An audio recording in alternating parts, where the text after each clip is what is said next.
For years, they told you silver was boring, a dead metal, a relic of another era. But today, something is happening that even veteran analysts never predicted. Silver has blasted through $59, and for the first time in decades, one of the world's biggest banks, Bank of America, is openly predicting $65 silver, a price level that used to sound like fantasy. But here's the real mystery. While Wall Street upgrades its silver targets and global demand explodes, the United States Mint has quietly stopped production of several silver products. Not slowed down, not delayed, stopped. And the deeper you look, the more disturbing the explanation becomes. Because once you trace the timeline, the motives, and the hidden pressures inside the global silver market, you reach a single unavoidable conclusion.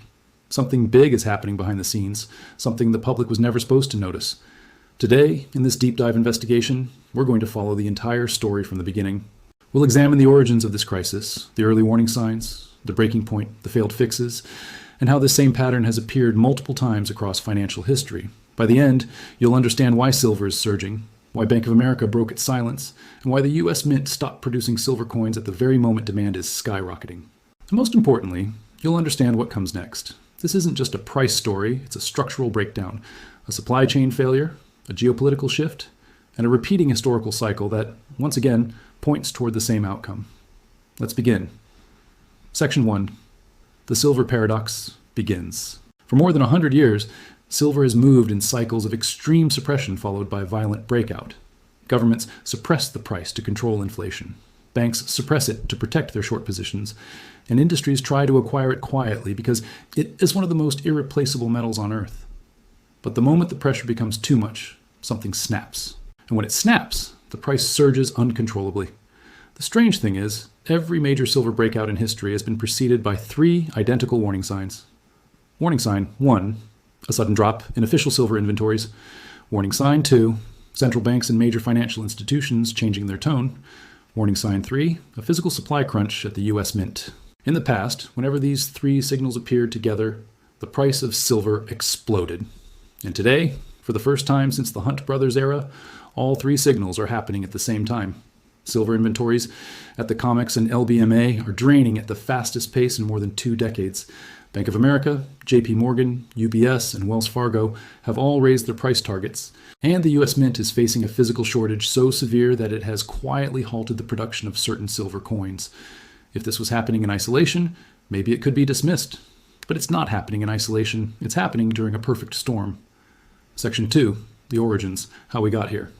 To understand the crisis of today, we must go back to a time when silver was not just a commodity, but the backbone of the global monetary system. For centuries, nations used silver coins as real money. They backed their currencies with silver reserves. They measured wealth in ounces, not numbers on screens. But everything changed in the 20th century. Slowly, governments realized that silver limited their spending power. They couldn't print infinite money if their currency was tied to a finite metal. So they began removing silver from circulation. The US removed silver from circulating coins in 1965. Then, in 1971, it removed gold backing as well. For the first time in American history, the dollar was backed by nothing but faith. But the public wasn't ready to give up on silver entirely. Demand remained strong. Industrial usage skyrocketed, and the US Mint continued producing silver coins for investors.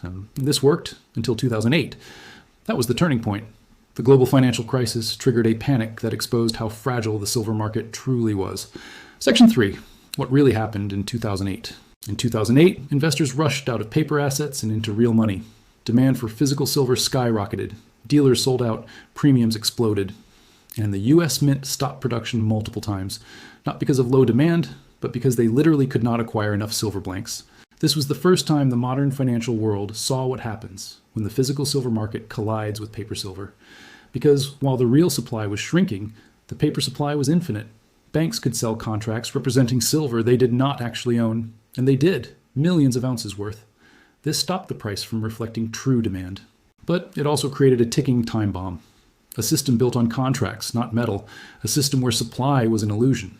A system that could function only as long as most people never demanded physical delivery.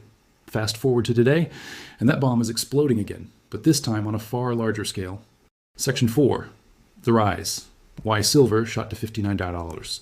The surge to $59 didn't happen overnight. It was a chain reaction, a sequence of events that built pressure until the system finally cracked. Trigger 1. Global industrial demand hit record levels. Silver is essential for solar panels, electric vehicles, medical devices, water purification, and advanced electronics. No metal conducts electricity better than silver. As green energy expanded globally, silver consumption exceeded mining supply every single year for nearly a decade. This created a structural deficit. Trigger 2. Mining couldn't keep up. Over 70% of silver is produced as a byproduct of other metals like copper, zinc, and lead. This means silver production cannot simply increase when demand increases. Silver miners don't control the supply, other industries do. Trigger 3. The West shifted away from mining. Environmental restrictions and political pressures in the US and Canada made opening new mines nearly impossible. Meanwhile, Mexico, Peru, and China, all major silver producers, reduced exports due to domestic industrial needs. Trigger 4. Wall Street's silver shorts started failing. For years, big banks held massive short positions to suppress silver. But as physical supply tightened, these positions became unmanageable. Banks could no longer risk being caught on the wrong side. Several began unwinding their shorts quietly. This alone pushed prices higher. Trigger 5. Retail demand exploded. In economic uncertainty, people go back to the oldest form of wealth protection, precious metals. Retail investors across America, Europe, and Asia started buying physical silver at record pace. Dealers reported shortages. Premiums doubled. Delivery delays stretched to weeks, even months. This combination, industrial demand, mining shortages, geopolitical tensions, bank exposure, and retail panic, created the perfect environment for the surge to $59. But the real shock came next, because when the price hit $59, something happened that Wall Street did not expect. Section 5, the breaking point, why the US Mint stopped production. When a market breaks, it never breaks where you expect. Most analysts assumed the first point of failure would be COMEX paper contracts, but instead, the earliest and most visible failure happened at the US Mint. Here's the truth that isn't being publicly admitted. The US Mint did not stop production because of manufacturing issues. It did not stop because of employee shortages, and it definitely didn't stop because of low demand. It stopped because it could not source enough silver blanks at any price that would allow them to sell coins profitably. The premium on raw silver rose so dramatically that the mint was forced into a financial trap. They could either 1. Buy silver blanks at extremely high prices, 2. Sell coins at a loss, 3. Stop production. They chose option 3. This is not speculation. This is economics. Silver supply tightened so much that even the government couldn't access it affordably. If the government can't get silver, what does that say about the rest of the market? It says the shortage is not temporary, it's structural, it's global, and it's accelerating. Historically, whenever a national mint stops producing silver coins, it signals a major shift in monetary confidence. Today is no different. Section 6. Fallout. What happens when a metal runs out? When a commodity becomes scarce, several things happen in predictable order. Step 1. Prices rise slowly. This phase is ignored by the public. Step 2. Demand increases even more because people fear missing out. This accelerates the price rise. Step 3. Governments and banks intervene. They release inventories, change forecasts, and manipulate sentiment. Step 4. Inventories fall below critical levels. This is when panic begins. Step 5. Mints and refiners stop production, not because they want to, but because they can't acquire material. Step 6. The price explodes violently. This is the phase we are entering now. Every historical silver shortage, from the Roman Empire to the 1970s to the early 2000s, followed the same pattern. And every time, the shortage lasted longer than expected and resolved at a far higher price. Bank of America's $65 prediction is conservative. They know it. Wall Street knows it. The mining industry knows it. Even governments know it. But they cannot tell the public what comes next. Section 7. Failed fixes. Why the system can't be saved this time.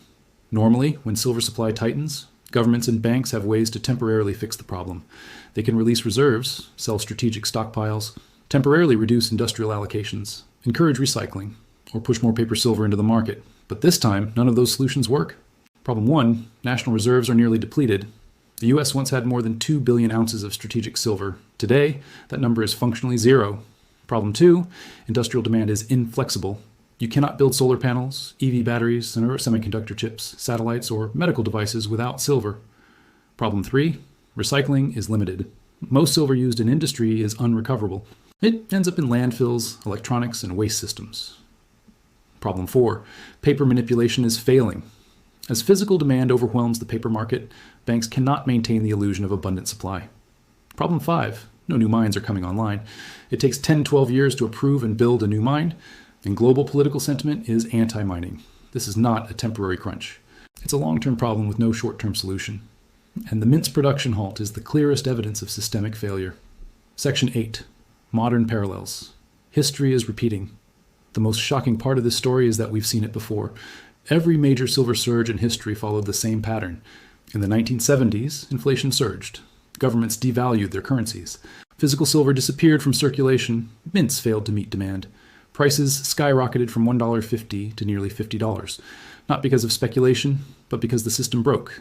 Today, inflation is global, currencies are weakening, industrial consumption is record high, mints cannot produce enough coins, and the world is once again turning to precious metals as a safe haven. The pattern is identical. The outcome will be similar, only bigger. Why bigger? Because global electronics and solar demand didn't exist in the 1970s. EVs didn't exist. Smartphones didn't exist. Modern medicine didn't exist. Digital banking didn't exist. None of the industries that consume silver today existed back then, which means the stakes are far higher now. And the crisis will be far more severe. Section 9. 3 critical takeaways. Takeaway 1. The silver shortage is not temporary, it is structural. Mining cannot keep up. Industrial demand is exploding. Government reserves are gone. The mint cannot acquire silver at sustainable prices. This is a multi-year problem. Takeaway 2. Bank of America's $65 prediction is conservative. They know silver can go higher, much higher. Their prediction is a controlled message to prepare institutions, not retail investors. Takeaway 3. The mint's production halt is the biggest warning sign yet. When the entity responsible for producing national silver coins stops production, the system is already breaking. This is the final stage before a major revaluation. Section 10. Final warning. In every historical silver crisis, the average person realized what was happening too late. They waited for confirmation. They waited for news. They waited for stability. But by the time confirmation arrived, the price had already moved. And when the price moves in a market this tight, it does not move slowly. It moves violently. The window closes quickly. This is one of those moments in history where awareness matters more than timing. The signs are clear. The cycle is repeating, and the system is straining under pressure. Whether the next stop is $65 to $75 or $100 is not the real question. The real question is, how long until the system runs out altogether? Section 11, Call to Action. If you found this deep dive valuable, make sure you subscribe, hit the like button, leave a comment telling me what you think will happen next, and share this video with someone who still thinks silver is just another metal. Because the world is changing fast. Silver is no longer ignored. It's no longer silent. And what is coming next will rewrite the financial landscape in ways most people are not prepared for. Stay informed, stay aware, and stay ready. The story isn't over. It's just beginning.